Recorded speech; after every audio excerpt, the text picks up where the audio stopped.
more information about the 9/11 conspirators, and I use that term because they had filed documents indicating that they were 9/11 conspirators.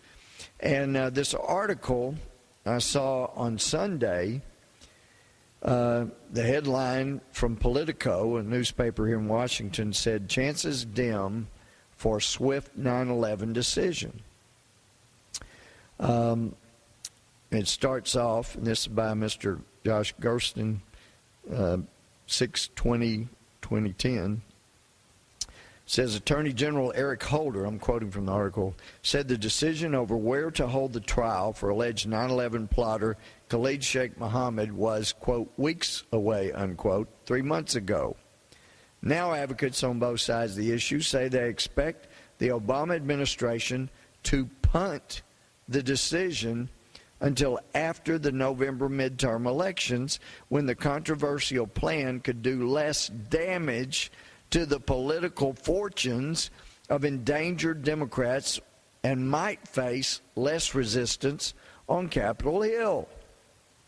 Holders last week explicitly denied the midterms had anything to do with the timing, but would only say discussions are continuing. The White House had no comment. And so the article goes on and discusses at quite some length about the 9/11 trial and the problems and figuring out what to do about it. And then, while I was looking this weekend, I saw some great news. This is from the New York Times, and this is exactly quoting from the New York Times article. 5 charged in 9/11 attack seek to plead guilty. So they're going to plead guilty. It's great news. Guantanamo Bay, Cuba, the 5 Guantanamo detainees charged with coordinating the September 11 attacks told a military judge on Monday that they wanted to confess in full, a move that seemed to challenge the government to put them to death. Man, that's great news, because we have this article Sunday saying the Attorney General in this administration can't decide what to do about the trials. It's great news. They're going to plead guilty. Another quote from the article said that at the start of what had been listed as a routine proceedings Monday, Judge Henley said he had received a written statement from the 5 men charged or dated November 4th, saying they plan to stop filing legal motions and to announce our confessions to plea in full. Great news. They're agreeing to plead guilty, to confess everything. Awesome news. Awesome news. The trouble is, the date of this New York Times story was December 9th, 2008.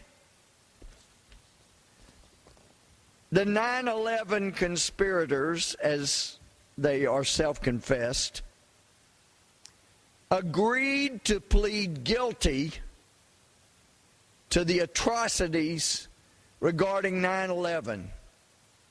They were not going to file any more pleadings. They were throwing in the towel. They were ready to be sentenced to death. And if you go back and look at this article, Mr. Speaker, it talks about how they're ready to accept martyrdom. Isn't that something? They told the military judge they wanted to confess in full. They were ready to be put to death for their crimes. And that's something. They said they planned to stop filing legal motions and to announce our confessions to plea in full. But a strange thing happened on the way to the 5 9/11 charged conspirators for plotting and carrying out, seeing that it was carried out at least, the 9/11 atrocities. This administration took office a month after that story and said, you know what? Basically, in essence, you guys don't plead guilty. We want to bring this to New York and create a circus out of it, put the island of Manhattan in great danger, probably cost them, one estimate was $100 million they don't have. They're trying to figure out where to come up with money for their own budget right now. Yep, they're going to bring them to New York and put on a circus. So the guys withdrew their indication they were going to plead guilty. They were ready for the big show. And now we're told that there probably won't be a decision until after the November elections. They were ready to plead guilty, and now we have to wait 2 years because this administration wanted to jump in and make a circus out of justice. You don't do that.